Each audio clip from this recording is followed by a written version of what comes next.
الحمد للہ وکفی والصلاة والسلام علی عباده الذین اصطفی خصوصا علی افضلهم وخاتم النبیین محمد الامین وعلی آلہ وصحبہ اجمعین اما بعد فقد قال اللہ تبارک وتعالی کما ورد فی سورة النساء اعوذ باللہ من الشیطان الرجیم بسم اللہ الرحمن الرحیم يا أيها الذين آمنوا كونوا قوامين بالقسط شهداء لله ولو على أنفسكم أو الوالدين والأقربين إن يكن غنيا أو فقيرا فالله أولى بهما فلا تتبعوا الهوى أن تعدلوا وإن تلووا أو تعرضوا فإن الله كان بما تعملون خبيرا يا أيها الذين آمنوا بالله ورسوله والكتاب الذي نزل على رسوله والكتاب الذي أنزل من قبل ومن يكفر بالله وملائكته وكتبه ورسله واليوم الآخر فقد ضل ضلالا بعيدا ان الذين آمنوا ثم كفروا ثم آمنوا ثم كفروا ثم ازدادوا كفرا لم يكن الله ليغفر لهم ولا ليهديهم سبيلا بشر المنافقين بأن لهم عذابا أليما صدق الله العظيم رب اشرح لي صدري ويسر لي أمري واحلل عقدة من لساني يفقهوا قولي اللهم ربنا ألهمنا رشدنا وأعذنا من شرور أنفسنا اللهم أرنا الحق حقا وارزقنا اتباعه وأرنا الباطل باطلا وارزقنا اجتنابه اللهم وفقنا لما تحب وترضى آمین یا رب العالمین۔ آپ کو یاد ہوگا کہ گزشتہ جمعے میں نے عرض کیا تھا کہ ان خطابات جمعہ میں جو حالات حاضرہ پر تبصرہ ہوتا ہے یا کوئی ذمہ داران حکومت کو مشورے دیے جاتے ہیں یا مختلف جماعتوں کی قیادتوں کو جو مشورے دیے جاتے ہیں، تو یہ اصل میں نہ میرا اور نہ تنظیم اسلامی کا کوئی بنیادی مقصد ہے، اور نہ ہی یہ اجتماع جمعہ کی جو اصل غرض و غایت ہے یہ اس کے ساتھ کوئی بہت زیادہ مطابقت رکھنے والی بات ہے۔ یہ اصل میں ایک ضمنی مضمون ہے، جیسا کہ میں نے عرض کیا کہ اس ضمنی مضمون کی پہلی بنیاد کیا ہے کہ حضور نے فرمایا صلی اللہ علیہ وسلم الدین والنصیحہ قیل لمن قال للہ ولکتابہ ولرسولہ ولأئمۃ المسلمین وعامتہ۔ یہ گویا کہ ایک ذمہ داری ہے، مسلمانوں کے عوام سے بھی زیادہ اہمیت ہے ان کے لیڈروں کی، قائدین کی، جن کے ہاتھوں میں زمام کار آ گئی ہو کہ انہیں صحیح مشورے دیے جائیں، کوئی غلط کام کر رہے ہوں تو ٹوکا جائے۔ یہ فرمان نبوی ہے جس کا تقاضا ہم اس میں کچھ پورا کرنے کی کوشش کرتے ہیں، اگرچہ اس میں بظاہر یہ محسوس ہوتا ہے اور بہت سے لوگ بعض اوقات اس کو کہتے بھی ہیں کہ آپ خواہ یہ وقت جو ہے اس میں صرف کرتے ہیں،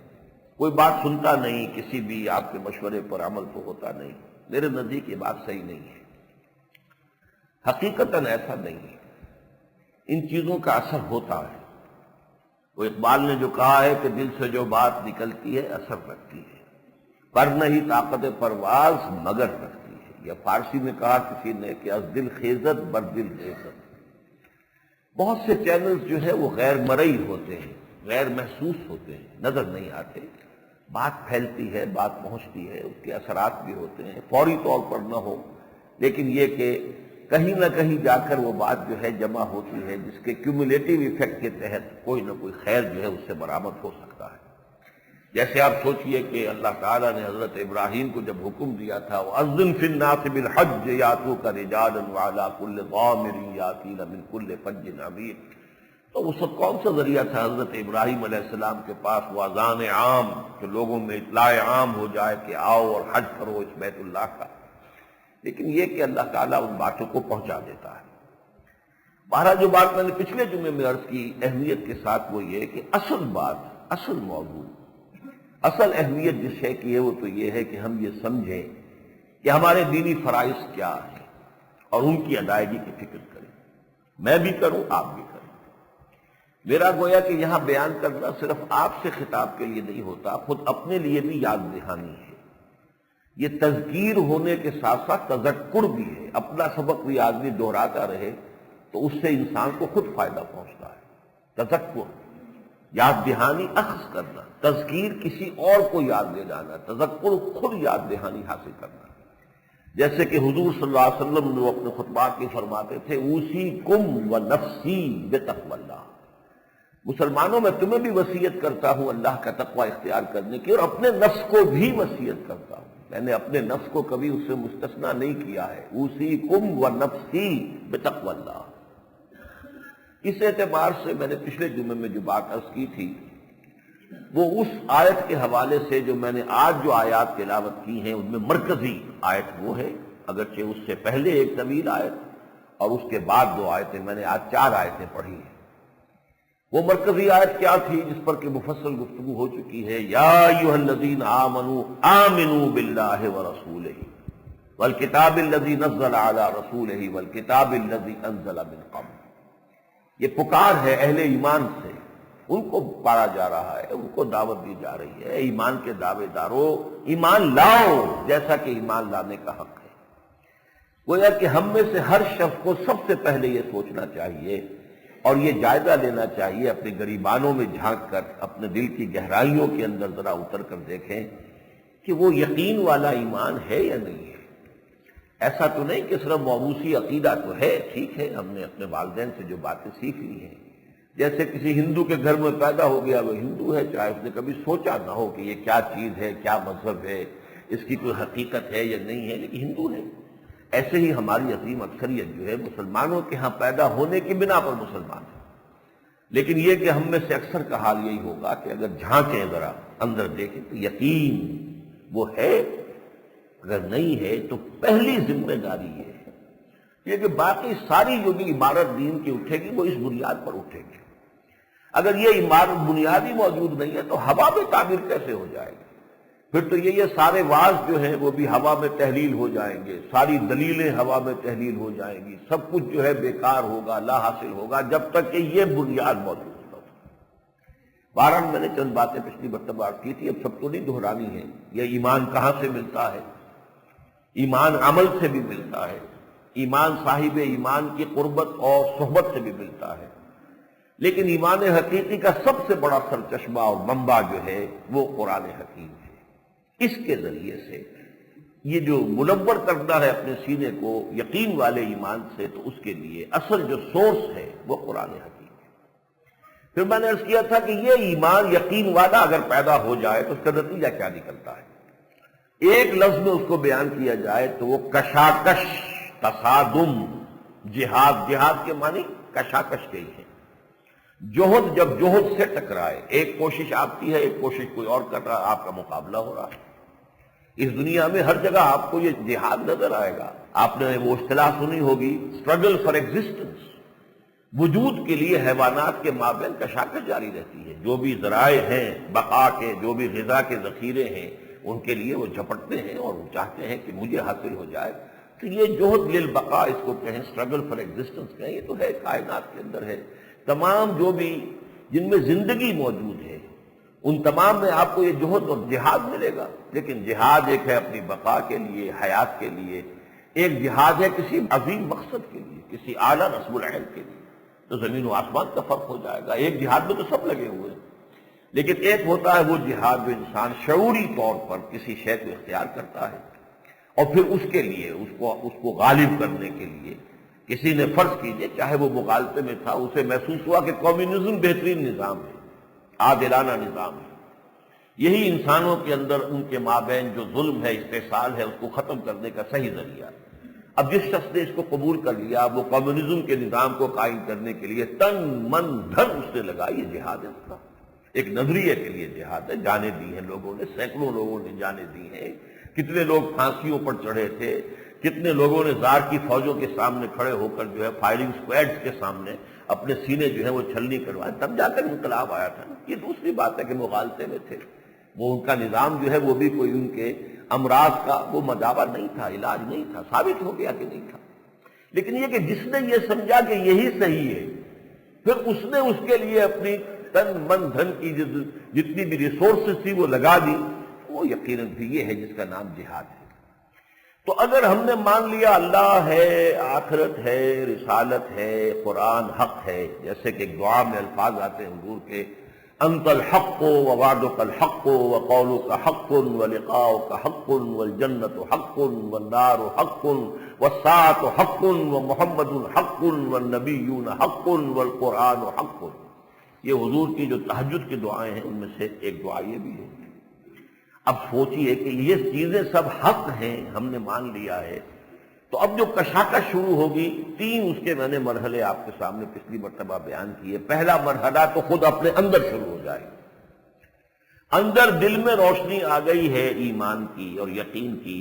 لیکن نیچے نفس کے تقاضے بھی تو ہیں نا، ان النفس لامارۃ بالسوء، دل کے بالکل نیچے بیٹھا ہوا ہے آپ کا بطن، آپ کا شکم، اس کے تقاضے ہیں، وہ چاہتا ہے اسے بھرا جائے۔ اس سے ذرا نیچے اتریے تو آپ کے جنسی تقاضے ہیں، ایک بقائے ذات کے لیے ہے، ایک بقائے نوع کے لیے ہے۔ کھانا اس لیے ہے تاکہ آپ کی زندگی کا تسلسل برقرار رہے، جنسی معاملہ اس لیے تاکہ نسل برقرار رہے۔ اب یہ وطن و فرج کے جو تقاضے ہیں، جن کو نفس امارہ کہا قرآن مجید نے، ان النفس لامارۃ بالسوء، ان کا حملہ ہوتا ہے دل کے اوپر، یہ کشاکش ہے اندر۔ لہذا جہاد سب سے اعلیٰ حضور نے فرمایا، جب پوچھا گیا ای الجہاد افضل یا رسول اللہ، آپ نے فرمایا ان تجاہد نفسک فی طاعت اللہ، اپنے نفس کے خلاف جہاد کرو، اسے اللہ کا مطیع بناؤ۔ یہ سب سے اونچا جہاد، سب سے اعلیٰ جہاد، افضل جہاد۔ اس کے بعد یہ جہاد انسان کے وجود سے باہر نکلتا ہے۔ یہ تو سارا جہاد جو ہے نفس کا، وہ تو اندر ہی اندر ہے، کسی کو نظر تو نہیں آ رہا کہ کیا ہو رہا ہے، میرے اندر کیا کھچڑی پک رہی ہے، میرا دل کیا کہہ رہا ہے، میرا ایمان کیا کہہ رہا ہے، ایمان مجھے روکے ہے تو کھینچے ہے مجھے کفر، کعبہ میرے پیچھے ہے، کلیسا میرے آگے، لیکن کشاکش ساری ہے اندر ہی اندر ہوتی، کسی اور کو نظر تو نہیں آتی۔ لیکن یہ کشاکش باہر نکلتی اس لیے کہ معاشرے میں ہم ہیں، بہت سے بندھنوں میں بندھے ہوئے ہیں۔ اب ایک تقاضا ہے ایمان کا کہ یہ تعلقات اس طریقے سے ہونے چاہیے، کمائی اس طور سے ہونی چاہیے، معاشرت کا یہ نظام ہے جو اللہ نے عطا کیا ہے۔ ایک وہ ہے معاشرے میں جو چیزیں چالو ہیں، چل رہی ہیں، جن کا رواج ہے، تصادم ہوگا، کشمکش ہوگی، یہ دوسرا مرحلہ ہے۔ انسان کی شخصیت سے نکل کر معاشرے کے ساتھ ایک کشاکش ہے، کشمکش ہے، ایک تصادم ہے۔ اور سب سے اونچی منزل پھر ہے جو میں نے لفظ پچھلی مرتبہ واضح کیا تھا، طاغوتی نظام کے خلاف جہاد۔ فَمَن يَكْفُرْ بِالطَّاغُوتِ وَيُؤْمِن بِاللَّهِ فَقَدِ اسْتَمْسَكَ بِالْعُرْوَةِ الْوُثْقَىٰ۔ تو اللہ پر ایمان لانے کے ساتھ ساتھ بلکہ اس سے پہلے طاغوت کا انکار کرنا ضروری ہے۔ اور طاغوت ہر فرد بھی ہو سکتا ہے، جو بھی اللہ کی اطاعت سے سرتابی کرتا ہے وہ طاغوت ہے، چاہے وہ فرد ہے، کوئی ادارہ ہے، کوئی انسٹیٹیوشن ہے۔ اور آج کی سب سے بڑی انسٹیٹیوشن ریاست ہے، جس کے سب سے زیادہ منظم ایک بہت بڑا ادارہ ہے، پورے جو رہنے والے شہری ہیں اس کے دائرے میں ان کی زندگیوں کو کنٹرول کرنے والا ادارہ ریاست ہے۔ وہ ریاست اگر غیر اللہ کی حاکمیت کے اصول پر قائم ہے تو سب سے بڑا طاغوت ہے۔ اس طاغوت کا انکار کرنا، اور پھر اس کا تقاضا کیا ہوگا کہ اس طاغوت کا تختہ الٹا جائے اور اس کی جگہ پر اللہ کی حکومت قائم کی، اللہ کا نظام قائم کیا جائے۔ تو ظاہر بات ہے کہ یہ جہاد جو ہے اب سب سے کٹھن، سب سے مشکل۔ پہلا جہاد تو بہرحال اپنی ذاتی شخصیت کے اندر ہی ہوتا ہے، دوسرا جو ہے بہرحال محسوس تو ہو جائے گا، گھر والوں کا تقاضا کچھ اور ہے، اہل و عیال کی پسند کچھ اور ہے، رشتہ دار کچھ اور چاہتے ہیں، آپ کسی اور طرف چلنا چاہتے ہیں، کشاکش تو ہوگی، وہ محسوس تو ہو جائے گی۔ لیکن بہرحال اس میں کوئی جان کا اندیشہ نہیں ہوتا، اس میں یہ ہے کہ کوئی ناراض ہو گیا، کسی سے آپ کے تعلقات کشیدہ ہو گئے، کچھ یہ ہو گیا، وہ ہو گیا، آپ کو نقصان پہنچ گیا، ٹھیک ہے۔ لیکن یہ کہ یہ جو آخری مرحلہ ہے اس میں تو نقد جان ہتھیلی پر رکھ کر میدان میں بھی آنا پڑتا ہے، اس لیے کہ ایک نظام کو بدلنا اس کا نام تو انقلاب ہے، اور انقلاب تو بغیر خون دیے، جانے دیے آج تک کوئی انقلاب نہیں آیا۔ اگر آ سکتا تو انقلاب محمد ہی آتا صلی اللہ علیہ وسلم بغیر جانے دیے ہوئے، لیکن آپ کو معلوم ہے وہاں بھی سینکڑوں صحابہ نے جانے دی ہیں، سینکڑوں، اور ایک صحابہ کی زندگی جو ہے وہ ہمارے لاکھوں اور کروڑوں کی زندگی سے زیادہ قیمتی، سینکڑوں کی جانے، 70 تو صرف غزوہ احد کے اندر شہید ہو گئے، 70 اصحاب صفہ کو لے جا کے انہوں نے ذبح کر دیا ہے، تو یہ تو وہاں کیفیت ہوئی ہے، تب جا کر کہیں وہ انقلاب جو ہے وہ برپا ہوا ہے، نظام قائم ہوا۔ اس حوالے سے یہ جو مشکل ترین ہے کہ طاغوت کے غلبے کو ختم کر کے اور حق کا غلبہ، اس کے لیے اصطلاحات بہت سی ہیں۔ اللہ کی حکومت قائم کرنا، دین کو غالب کرنا، لیظہرہ علی الدین کلہ، دین کو قائم کرنا، ان اقیموا الدین، اصطلاحات مختلف ہوں گی، عباراتنا شتیٰ وحسنک واحد، مفہوم ہے کہ دین غالب ہو جائے، لتکون کلمۃ اللہ ہی العلیٰ، تاکہ اللہ کی بات سب سے اونچی ہو جائے۔ ظاہر بات ہے جو حاکم ہوتا ہے اس کی بات اونچی ہوتی ہے، اگر اللہ کی حاکمیت ہے تو اللہ کی بات سب سے اونچی ہوگی۔ تو اسے اقامت دین کہہ لیں، غلبہ دین حق کہہ لیں، اس کے لیے مختلف اعلاء کلمۃ اللہ کہہ لیں، اللہ کی حکومت قائم کرنا کہہ لیں، نظام مصطفیٰ کا نفاذ کہہ لیں، جو چاہے کہہ لیں، مفہوم اس کا ایک ہی ہے۔ لیکن آج میں در حقیقت حوالہ دینا چاہتا ہوں کہ اس کا مرکزی مقصد کیا ہے، دین قائم کرنے کا مقصد کیا ہے۔ تو یہ جو اس آیت سے پہلی آیت ہے وہ اس پر روشنی ڈال رہی ہے۔ یہ ایمان حقیقی کیوں مطلوب ہے؟ تاکہ تمہارے اندر اس جہاد کے لیے توانائی پیدا ہو جائے، قوت پیدا ہو جائے، آمادگی پیدا ہو جائے، جس جہاد کا ذکر اس سے پہلے کی آیت میں آ رہا ہے۔ اس کا سیاق یہ ہے، یا ایھا الذین آمنوا کونوا قوامین بالقسط شہداء للہ، اہل ایمان عدل و انصاف کے علم بردار بن کر، قائم کرنے والے بن کر کھڑے ہو جاؤ اور اللہ کے گواہ بن کر کھڑے ہو جاؤ۔ عدل و انصاف کا نظام قائم کرنا، دیکھیے دین قائم کرنا، دین کیا ہے؟ نظام عدل و قسط ہے جو اللہ نے عطا فرمایا۔ اس لیے کہ قرآن مجید میں سورہ حدید کی جو آیت نمبر 25 ہے اس نے معین کر دیا ارسال رسول کا مقصد کیا ہے، بعثت انبیاء کا مقصد کیا ہے، کتابوں کے نزول کا مقصد کیا ہے۔ لقد ارسلنا رسلنا بالبینات وانزلنا معهم الکتاب والمیزان لیقوم الناس بالقسط، ہم نے اپنے رسولوں کو بھیجا، انہیں معجزات دیے، انہیں کتابیں دی، اور پھر وہ متوازن نظام عطا کیا جس میں حقوق اور فرائض جو ہیں ان کا تعین ہے، وہ میزان ہے، وہ میزان شریعت ہے۔ کس لیے؟ تاکہ لوگ عدل پر قائم ہوں۔ تو گویا کہ اصل شے، اور چونکہ اللہ کی ذات العدل ہے،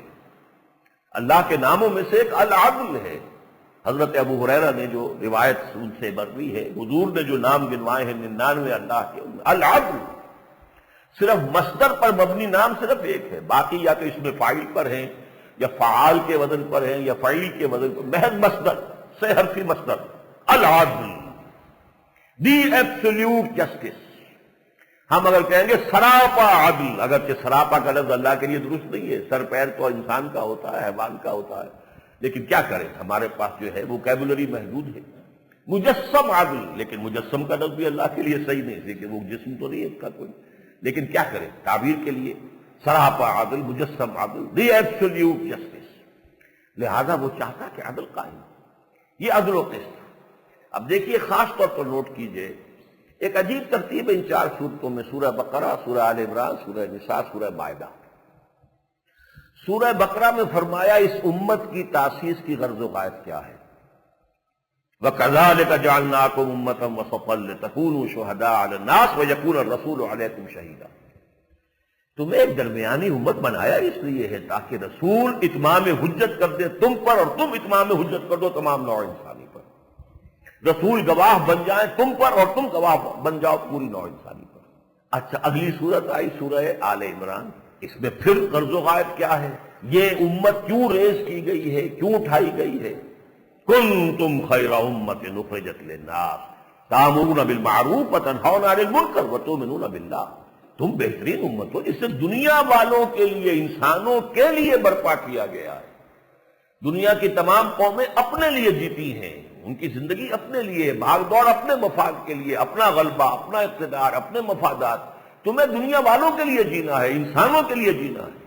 ہم تو جیتے ہیں کہ دنیا میں تیرا نام رہے، کہیں ممکن ہے کہ ساقی نہ رہے، جام رہے۔ اخرجت للناس تأمرون بالمعروف وتنہون عن المنکر، تمہارا کام تو یہی ہے نیکی کا حکم دو، بدی سے روکو۔ اب سب سے بڑی نیکی عدل ہے، سب سے بڑا منکر ظلم، اس کے خلاف جد و جہد کرنی پڑے گی۔ جیسے حدیث میں آتا ہے وہ جد و جہد دل سے بھی ہو سکتی ہے، بالقلب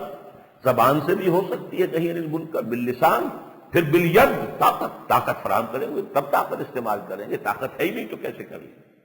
اعدوا لهم ما استطعتم، طاقت حاصل کرو۔ تو یہ اب چوتھی صورت ہے، یہ تیسری صورت ہے سورہ نساء۔ اب یہ دونوں صورتوں میں جو مضمون آیا سورہ بقرہ اور سورہ آل عمران میں، اس کا جو اصل لب لباب ہے وہ ان دو صورتوں میں آیا کہ اصل میں یہ دین کی شہادت، اللہ کی شہادت، اللہ کی طرف سے گواہی، اللہ کی طرف سے اتمام حجت، نیکی کا حکم، بدی سے روکنا،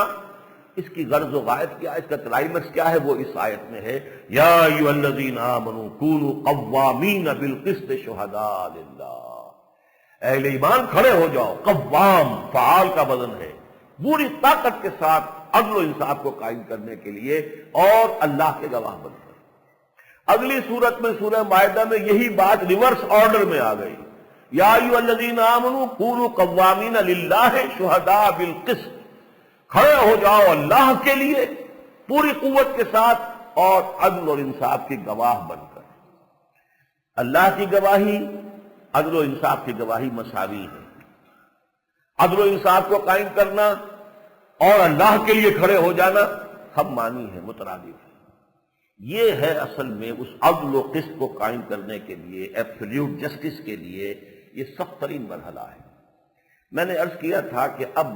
اگلی آیت جو ہے، میں نے پچھلی مرتبہ کہا تھا کہ اگلے جمعے میں اس کے بارے میں عرض کروں گا۔ یہ جد و جہد چونکہ بڑی جان رسل ہے، ظاہر بات ہے جو بھی نظام دنیا میں کہیں قائم ہے اس کے ساتھ ویسٹڈ انٹرسٹ والے لوگ بھی ہوتے ہیں، پریولیجڈ کلاسز ہوتی ہیں، مراعات یافتہ طبقات ہوتے ہیں۔ جب آپ نظام کو چاہیں گے بدلنا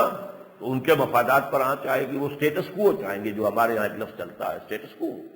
اس لیے کہ جس کے مفادات ہیں وہ تو نہیں چاہے گا کہ اس نظام میں کوئی تبدیلی آئے، اس لیے کہ تبدیلی آئے گی تو میرے مفادات پر ضرر پہنچے گی، لہذا اس کا مقابلہ ہوگا۔ اور وہی طبقات جو ہوتے ہیں براعت یافتہ پریولیج کلاسز، اور وہی جو ویسٹڈ انٹرسٹ، وہی حاکم ہوتا ہے اس معاشرے کے اندر۔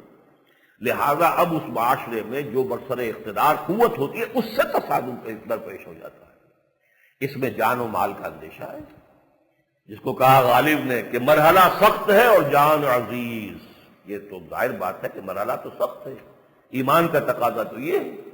جہاد اپنی ذات سے نکل کر معاشرے اور معاشرے سے نکل کر نظام کی طرف پیش قدمی کرے۔ اگر نہیں کر رہا ہے تو اس کا کیا مطلب ہے؟ اگر بس جہاد اپنے نفسی کے ساتھ رگڑے لگائے جا رہے ہیں، ساری عمر گزر گئی ہے، باہر نکلا ہی نہیں جہاد، نہ معاشرے سے کہیں کوئی فرکشن ہے اور نہ کوئی نظام کو چیلنج کرنا، اس کے معنی کیا ہے؟ میں نے پچھلی مرتبہ بھی عرض کیا تھا کہ اگر آپ نے گٹھلی آم کی دبائی ہے، اگر وہ صحیح تھی اور زمین بھی صحیح تھی تو آم کا درخت اس سے پیدا ہونا چاہیے، پھر اس میں وہ بڑھے اور اس میں آم لگنے چاہیے۔ ہاں دو شکلیں ہو سکتی ہیں، یا گٹھلی میں کوئی خرابی تھی یا زمین خراب تھی، دو شکلیں ہیں۔ لہٰذا سٹنٹڈ گروتھ جو ہے، یہ جہاد کی سٹنٹڈ گروتھ نہیں ہونی چاہیے کہ بس وہ ایک مرحلے پر یا دوسرے مرحلے پر آ کر رک جائے۔ اگر یہ صحت مند جہاد ہے، صحیح جہاد ہے، ایمان واقعتاً حقیقی ایمان ہے، تو وہ تو پھر آگے بڑھے گا اور وہ نظام کو چیلنج کرنے کی طرف آئے گا۔ اور اس میں جان و مال کے اندیشے ہیں، تو اس میں ظاہر بات ہے کہ کچھ جو ضعیف الارادہ لوگ ہوتے ہیں، ضعیف الارادہ ان لوگوں کو کہتے ہیں کہ جو کسی ایک شخص ہے کہ جو کسی شے کو سمجھ لیتا ہے کہ اس میں خرابی ہے، برائی ہے، مجھے چھوڑ دینا چاہیے، چھوڑ نہیں پاتا، عادت پڑ گئی، اپنی ہی بنائی ہوئی عادت کے پنجرے میں بند ہو گیا۔ ہمارا جب وہ ایف ایس سی ہم پڑھ رہے تھے تو انگریزی کا جو نصاب تھا اس میں ایک نظم تھا، دی کیج، اور وہ شاعر نے تصور یہ دیا تھا، I built these bars when I was young۔ میں نے اپنی کچھ عادات جبکہ میں جوان تھا، میرے جسم و جان میں توانائی تھی، میں نے عادتیں پختہ کر لی، اب میں ان عادتوں کی، وہ گویا کہ بارز ہیں، وہ لوہے کی سریے ہیں کہ جن کے اندر، اس پنجرے کے اندر میں بند ہو گیا ہوں، اب میں پھڑ پھڑاتا بھی ہوں، زور بھی لگاتا ہوں، لیکن نہیں نکل پاتا، اس لیے کہ یہ میں نے اپنے گرد جو ہے پنجرا اس وقت بنا لیا تھا جب میں جوان تھا۔ I built these bars when I was young۔ اب اس کو توڑنا، اس میں سے نکلنا مشکل ہے۔ اسی طرح یہ کہ چاہے معلوم ہو گیا کہ سگریٹ جو ہے برا ہے، غلط ہے، ڈاکٹر بھی روک رہے ہیں، ہر طرف سے اس کو جو ہے وہ فہمائش بھی اور فرمائش بھی اور تہدید بھی اور تشویق بھی، لیکن نہیں چھوڑ پاؤں۔ اسی طرح کے کچھ لوگ حق کو قبول کرنے کے بعد اس کے بعد اس کے تقاضوں کو پورا کرنے سے جب کتراتے ہیں تو وہ پیچھے ہٹتے ہیں، پسپائی اختیار کرتے ہیں، تو اس کا نام قرآن کی اصطلاح میں نفاق ہے۔ دیکھیے جب ایمان حقیقی والی آیت آئی، یا ایھا الذین آمنوا آمنوا باللہ ورسولہ والکتاب الذی نزل علی رسولہ والکتاب الذی انزل من قبل، اس کے بعد پہلا مرتبہ تو بیان کر دیا، ایسے لوگوں کا تذکرہ کر دیا جو ہم ٹھونک کر آ گئے کہ ہم نہیں مانتے نہ اللہ کو، نہ رسول کو، نہ آخرت۔ چنانچہ فرمایا وَمَن يَكْفُرْ بِاللَّهِ وَمَلَائِكَتِهِ وَكُتُبِهِ وَرُسُلِهِ وَالْيَوْمِ الْآخِرِ فَقَدْ ضَلَّ ضَلَالًا بَعِيدًا، جس نے تو کھلم کھلا انکار کر دیا اللہ کا اور اس کے فرشتوں کا اور اس کی کتابوں کا اور رسولوں کا اور یوم آخر کا، تو وہ تو گیا، دور گیا، gone down the drain، وہ تو اس بدروں کے اندر جو ہے وہ گیا، بہت دور گیا۔ لیکن یہ کہ اب اس کے بعد ایک اور طبقہ ہے، وہ جس کی طرف میں ذکر کر رہا تھا، کہ جو حق کو قبول تو کر لیتے ہیں لیکن پھر چل نہیں پاتے، چلنا چاہتے بھی ہیں تو نہیں، ایک قدم آگے بڑھاتے ہیں تو دو قدم پیچھے ہو جاتے ہیں۔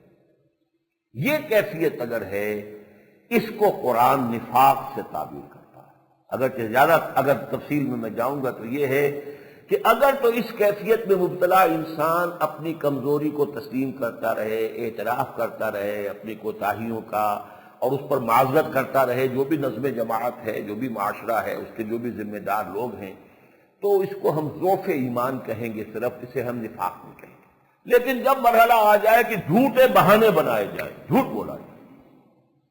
اپنی اس پسپائی کو اور اپنی اس کم ہمتی کو ریشنلائز کرنے کے لیے، اس کی جسٹیفیکیشن کے لیے، اس کا جواز فراہم کرنے کے لیے جھوٹے بہانے، اس سے اگلی سٹیج ہے جھوٹی قسمیں کھانی شروع کر دی۔ یہ جھوٹ اور جھوٹی قسم، یہ اس نفاق کی سمجھیے کہ بہت پختہ علامات ہیں۔ یہی وجہ قرآن مجید میں جہاں نفاق کا ذکر آیا ہے تو آپ نے دیکھا ہوگا کہ وہاں قسم اور ان کی قسموں کا ذکر آپ کو ضرور ملے گا۔ جیسے سورہ منافقون میں فرمایا اذا جاءک المنافقون قالوا نشهد انک لرسول اللہ واللہ یعلم انک لرسولہ واللہ یشہد ان المنافقین لکاذبون اتخذوا ایمانہم جنۃ فصدوا عن سبیل اللہ، انہوں نے اپنی قسموں کو، جھوٹی قسموں کو ڈھال بنا لیا۔ تو پہلی آیت میں ان کے لیے کذب اور دوسری میں جھوٹی قسمیں جن کو ڈھال بنا لیا، کوئی مواخذہ نہ ہونے پائے۔ کہا تو مواخذہ تو ہوگا، آپ کسی جد و جہد میں ہیں، وہ جد و جہد کسی نظم کے تحت ہو رہی ہوتی ہے، کوئی جماعت ہے، کوئی پارٹی ہے، کوئی آپ کا جو سپہ سالار ہے، اگر فوج میں جا رہے تھے، اگر آپ کہیں بھاگے ہیں، آپ نے کوئی پیٹھ دکھائی ہے تو پھر بات پرس ہوگی کہ نہیں ہوگی، تو کوئی قسموں کی ڈھال بنا لی جائے۔ اتخذوا ایمانہم جنۃ فصدوا عن سبیل اللہ، وہ رک گئے اللہ کے راستے سے۔ وہ نقشہ کھینچا گیا ہے اگلی آیت میں،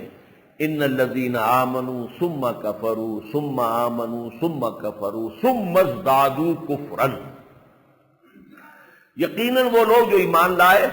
پھر انہوں نے کفر کیا، پھر ایمان لائے پھر کفر کیا، پھر کفر میں بڑھتے چلے گئے۔ اب یہاں تو یہ صرف 2 مرتبہ کہا گیا نا، آمنوا ثم کفروا ثم آمنوا ثم کفروا، لیکن یہ کہ یہ 10 مرتبہ بھی ہو سکتا ہے۔ یہ 2 مرتبہ والی بات کی تو بڑی خوبصورت جو ہے مثال موجود ہے، جب کوئی آدمی کہیں ڈوب رہا ہوتا ہے کسی جھیل میں، دریا میں، تو نیچے جاتا ہے پھر آتا ہے، پھر جاتا ہے پھر آتا ہے، پھر گیا تو گیا۔ بالکل اس قسم کا نقشہ جو ہے یہاں کھینچ دیا گیا کہ چونکہ اس نے حق کو دیکھ لیا تھا، سمجھ لیا تھا، دل میں کچھ نہ کچھ اس کے ساتھ محبت ہے، حق ہے اور اس کی طرف رغبت ہے، چاہتا ہے چلنا۔ جب وہ چل رہا ہے تو گویا کہ اس وقت یہ مومن ہے، لیکن یہ کہ جب ہمت جواب دے رہی ہے، پیچھے ہٹ رہا، تو اب یہ مومن نہیں ہے، منافق ہے۔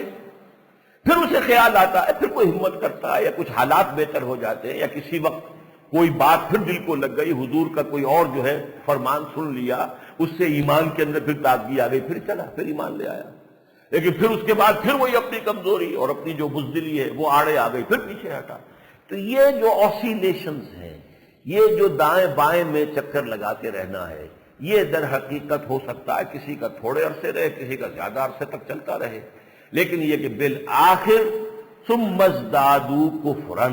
پھر وہ کفر میں بڑھتے چلے گئے۔ پھر وہ یہ کہ آدمی، اس کی آخری حد یہ ہوتی ہے کہ پھر جو صادق الایمان لوگ ہوتے ہیں، جن کی حالت یہ ہوتی ہے کہ واپس نہیں پھیرا کوئی فرمان جنوں کا، اور تنہا نہیں لوٹی کبھی آواز جرس کی، گھنٹی کی آواز آئی اور ساتھ ہی ہم گئے ہیں، جیسی پکار آ گئی ہے فوراً لبیک کہا۔ ایسے بھی لوگ ہوتے ہیں صادق الایمان، ان کے لیے تو کوئی شے ہے ہی نہیں، رکاوٹ ہے ہی نہیں، خیریت جاں راحت تن صحت داما سب بھول گئی مصلحتیں اہل ہوس کی۔ یہ تو اہل ہوس کی مصلحتیں ہوتی ہیں، اہل حق کی نہیں ہوتی، اہل حق ان کے اوپر توجہ نہیں کرتے۔ اس حوالے سے اب یہ جو آیت ہے یہ در حقیقت نقشہ کھینچ رہی ہے، تو ان 3 آیتوں کا اب ربط سمجھ لیجیے۔ ایمان حقیقی کا نتیجہ جہاد، اور جہاد کی سب سے اونچی منزل ظلم کا خاتمہ اور عدل و قسط کے قیام کے لیے کمر بستہ ہو جائے، اور اس سے گریز، اس سے پسپائی، اس سے پیچھے ہٹنا وہ کسی سبب سے بھی ہو، یہ نفاق ہے۔ اور نفاق جو ہے پھر اس کا آخری انجام کیا آ رہا ہے؟ ثم ازدادوا کفرا لم یکن اللہ لیغفر لہم، اللہ ان کو ہرگز معاف فرمانے والا نہیں ہے، ولا لیہدیہم سبیلا، اور نہ ہی اب انہیں کسی صحیح راستے کی طرف ہدایت اللہ دے گا۔ اور اس کے بعد بڑے سخت الفاظ آئے ہیں، ان میں طنز بھی ہے۔ وَبَشِّرِ الْمُنَافِقِينَ، اے نبی ایسے منافقوں کو تو آپ بشارت دے دیجئے۔ بشارت کس بات کی؟ بِأَنَّ لَهُمْ عَذَابًا أَلِيمًا، کہ ان کے لیے تو دردناک عذاب ہے۔ یہ ہے انجام۔ تو ان 4 آیات کے حوالے سے ذرا سمجھیے اچھی طریقے سے۔ اور چونکہ یہ جو جہاد ہے نظام کے خلاف، اب اس کی ایک شرط لازم ہے،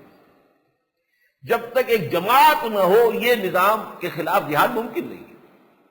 اپنے نفس کے خلاف جہاد تو آپ نے اندر ہی اندر کرنا ہے، اس کے لیے کوئی جماعت جو ہے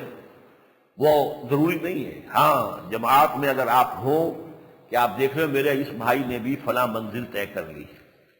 یہ بھی رشوتیں لیتا تھا اور اس کے ہاں بھی صبح پراٹھے پکتے تھے،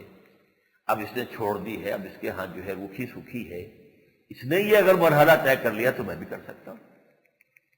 آپ کو کونوا مع الصادقین، ایسے لوگوں کی صحبت کے اندر اگر ہوں گے تو سہولت ہو جائے گی اپنے نفس کے خلاف جہاد میں، آپ کو تقویت حاصل ہوگی، آپ کا ایمان تقویت پائے گا، اس لیے کہ یقین والوں کی صحبت سے آپ کا اپنا ایمان بڑھے گا۔ اس شخص میرے اس بھائی کے گھر میں بھی پردہ نہیں تھا، شرعی پردہ نہیں تھا، جو بھی آج کی معاشرت ہے وہی تھی، آخر اس نے بھی تو یہ مرحلہ طے کر لیا، اب شرعی پردہ نافذ کر دیا، ٹھیک ہے، ناراض ہو گئے، کوئی ناراض ہو گئے، کوئی برادری والوں نے فرض کیجئے مقاطعہ کر دیا، یہ برادریاں بھی یہی رہ جائیں گی اور یہ سارے معاملات تو اسی دنیا میں رہ جانے ہیں، اصل زندگی تو آخرت کی زندگی ہے۔ لیکن یہ کہ اس نے کر لی ہے محنت تو میں بھی تو کر سکتا ہوں، کہ مجھے بھی کرنی چاہیے۔ فلاں میرے بھائی نے بینک کی ملازمت چھوڑ دی، وہاں 15,000 روپے مل رہے تھے، اب وہ 5,000 روپے کی تنخواہ پر کسی جگہ کام کر رہا ہے، آخر اس نے ایک حرام شے کو چھوڑا ہے، تو میں بھی ہمت کروں۔ تو اس سے یہ کہ اس جہاد، نفس کے خلاف جہاد میں تقویت ملتی ہے، لیکن بہرحال اس میں فیصلہ کن بات تو آپ کی اپنی قوت ارادی ہے، آپ خود ہی اپنے نفس کے خلاف جنگ کر سکتے ہیں، میں آپ کے نفس کے خلاف نہیں کر سکتا، آپ میرے نفس کے خلاف نہیں کر سکتے۔ معاشرے کے اندر بھی اسی طریقے سے ہے کہ اگر آپ ایک کسی حلقے میں ہیں تو اس میں آپ کو سہولت حاصل ہو جاتی ہے، خربوزے کو دیکھ کر خربوزہ رنگ پکڑتا ہے، لیکن جہاں تک اس آخری مرحلے کا تعلق ہے، نظام کو بدلنا، طاغوتی نظام کو چیلنج کرنا، وہ ظاہر بات ہے کہ نہایت منظم جماعت کے بغیر ممکن نہیں۔ یہ ہے وہ چیز کہ جس کی طرف ہم نے پچھلے جو میں نے عرض کیا تھا کہ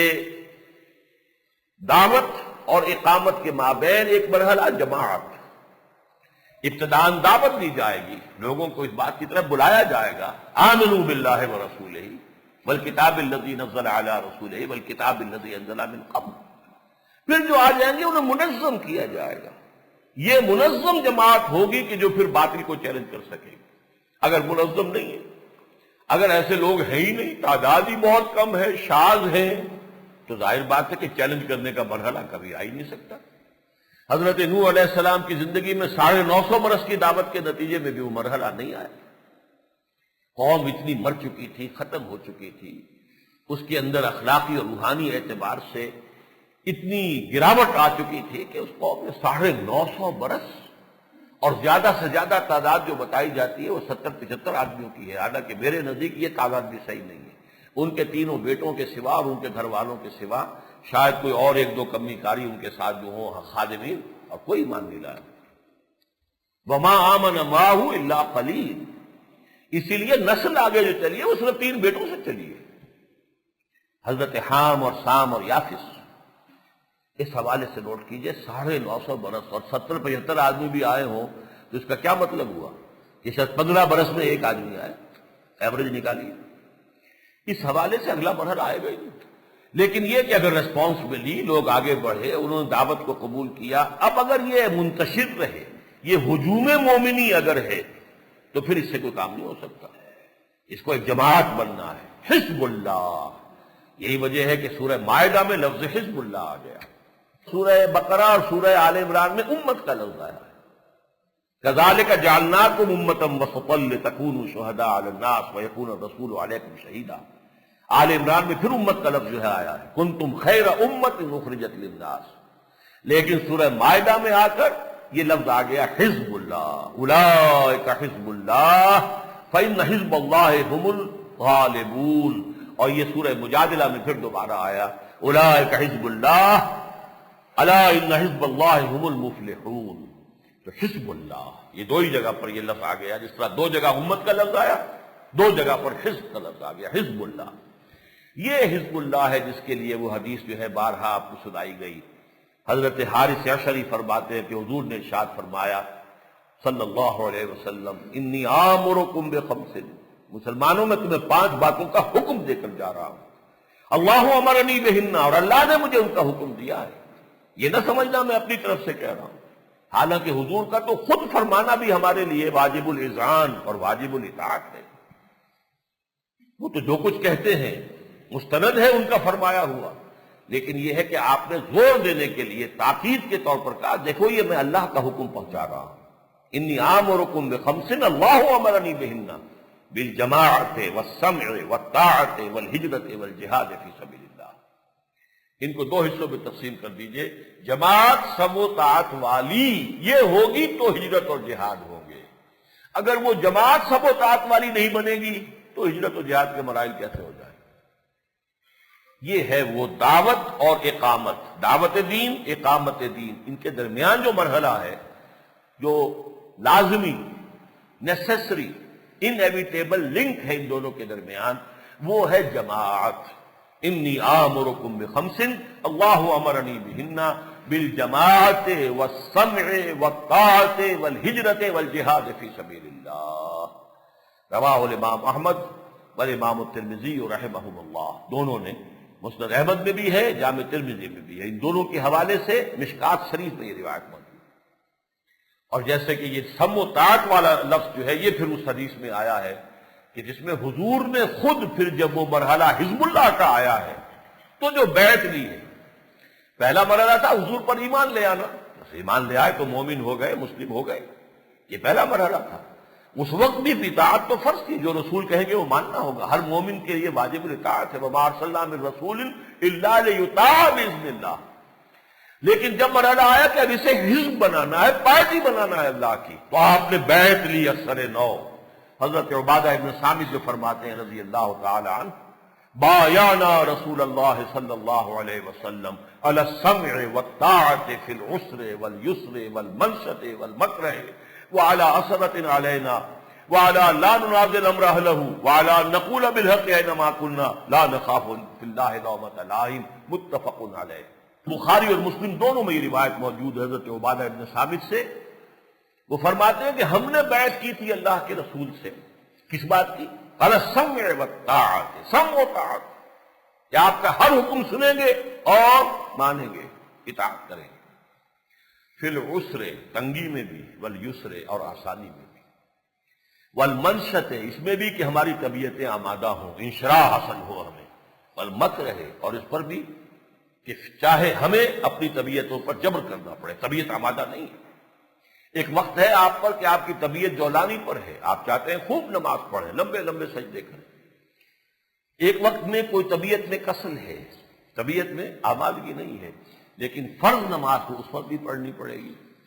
نفلوں سے روک دیا گیا، اگر طبیعت میں آمادگی نہیں ہے انشراری نفل مت پڑھو، لیکن یہ کہ فرض نماز تو بس وقت پڑھنی ہے، یہ ہے مکرہ، چاہے طبیعت جو ہے اس کی آمادگی نہ ہو لیکن فرض کو تو ادا کرنا ہے۔ اسی لیے اطاعت رسول صلی اللہ علیہ وسلم کے لیے اور جماعت کے اس نظم کی اطاعت کے لیے فی المنشط والمکرہ، چاہے ہمیں انشراح حاصل ہو ہماری اپنی طبیعتوں میں آمادگی ہو اور خواہ ہمیں اپنی طبیعتوں پر جبر کرنا پڑے ان میں آمادگی نہ ہو، وَعَلَىٰ عَثَرَةٍ عَلَيْنَا، اور چاہے ہم پر دوسروں کو ترجیح دے دی جائے۔ ہم یہ نہیں کہیں گے کہ حضور دیکھیے ہم آپ کے پرانے خادم ہیں، اتنے سال سے میں آپ کے ساتھ ہوں اور آپ نے مجھ پر امیر بنا دیا فلاں شخص کو، نووارث کو، نوجوان کو، یہ اسامہ ابن زید رضی اللہ تعالیٰ عنہ، یہ کل کا چھوکرا ہماری نگاہوں کے سامنے اس کی پیدائش ہوئی ہے اور آج آپ اس کو ہم پر، اور ان میں کبار صحابہ وہ اس لشکر میں شامل ہیں اور اسامہ ابن زید رضی اللہ تعالیٰ عنہ ان کو بنایا جا رہا ہے، لیکن نہیں، جو آپ کا حکم ہوگا، جو آپ کا فیصلہ ہوگا، عَلَىٰ عَثَرَةٍ عَلَيْنَا، چاہے ہم پر دوسروں کو ترجیح دی جائے، وَعَلَىٰ لَا نُنَازِعُ الْأَمْرَ أَهْلَهُ، جنہیں آپ بنا دیں گے امیر، ذمہ دار بنا دیں گے، ان سے جھگڑیں گے نہیں، ان کی بات بھی سنیں گے، مانیں گے، اطاعت کریں گے، تعاون کریں گے۔ وہ جو ابھی میں نے شروع میں کہا تھا، نصح و خیر خواہی لأئمة المسلمین وعامتہم، تو جماعت کے اندر بھی جو ائمہ ہیں، جو امراء ہیں، ان کی بات ماننی ہوگی۔ اور پھر یہ کہ آخری درجے میں یہ ہے کہ وَعَلَىٰ أَن نَّقُولَ بِالْحَقِّ أَيْنَمَا كُنَّا لَا نَخَافُ فِي اللَّهِ لَوْمَةَ لَائِمٍ، البتہ جو ہماری رائے ہوگی جسے ہم صحیح سمجھیں گے وہ کہیں گے ضرور، چاہے کسی کو اچھی لگے کسی کو بری لگے، اس وجہ سے کہ کوئی ملامت کرے گا یہ تم کیا کہہ رہے ہو، اپنی زبان کو تالا نہیں لگائیں گے، ہم بند نہیں کریں گے زبانیں، اپنی بات کہیں گے، لیکن مطلب کیا، بات کہہ کے پھر جو فیصلہ ہوگا اسے قبول کریں گے۔ یہ ہے وہ جماعت کا نظم کہ جس کے بغیر یہ جہاد نہیں ہو سکتا۔ یہ میں نے پچھلے اور آج کے جمعے کی اس گفتگو کے حوالے سے ہمارے جو دینی فرائض ہیں ان کی ایک یاد دہانی، یہ مضامین جو ہے بہت مرتبہ ہمارے ہاں بیان ہوئے ہیں، ہماری تقاریر میں، خطبات میں، دروس قرآن میں، اس کی بنیاد یہی ہے، اسی پر ساری تعمیر اٹھتی ہے اور اسی کے حوالے سے ساری بات جو ہے وہ ضروری ہے۔ اس لیے میں نے یہ یاد دہانی کرائی ہے، اس لیے کہ قرآن مجید کی روح سے بھی یہ ذکر ہے، الذکر فَاسْعَوْا إِلَىٰ ذِكْرِ اللَّهِ وَذَرُوا الْبَيْعَ، حدیث نبوی میں بھی آتا ہے، ایک حدیث میں نقشہ کھینچا گیا ہے کہ جب امام اپنا خطبہ ختم کر لیتا ہے تو جو فرشتے جو دروازوں پر بیٹھے ہوئے مسجد کے اپنے رجسٹروں میں اندراج کر رہے ہوتے ہیں، تو جب وہ شروع کر دیتا ہے اپنی گفتگو تو پھر وہ اپنے دفتر جو ہے بند کر کے رجسٹر وہ بھی سننے کی طرف، یستمعون الذکر، وہ بھی اس ذکر کو سننے میں مصروف ہو جاتے ہیں۔ تو در حقیقت تو یہ خطبہ جو ہے ویسے تو ہمارے ہاں تو عربی کا خطبہ ہے جس کو ہم خطبہ کہتے ہیں، لیکن در حقیقت اسی کی تلافی کہ وہ تو عربی میں ہے، اگر عربی میں یہ خطبہ دیا جائے تو کس کی سمجھ میں یہاں آئے گا، لہذا اس کی جگہ پر یہ اس کمی کی، اس کوتاہی کو پورا کرنے کے لیے یہ خطاب ہوتا ہے، لیکن ہے جمعہ کا خطاب، ہم اسے خطبہ جمعہ کہہ دیتے ہیں، یہ خطاب جمعہ ہے، لیکن اس کا مقصد تو اصل جو ہے وہ تذکیر ہی ہے۔ اقول قولی ھذا واستغفر اللہ لی ولکم ولسائر المسلمین والمسلمات۔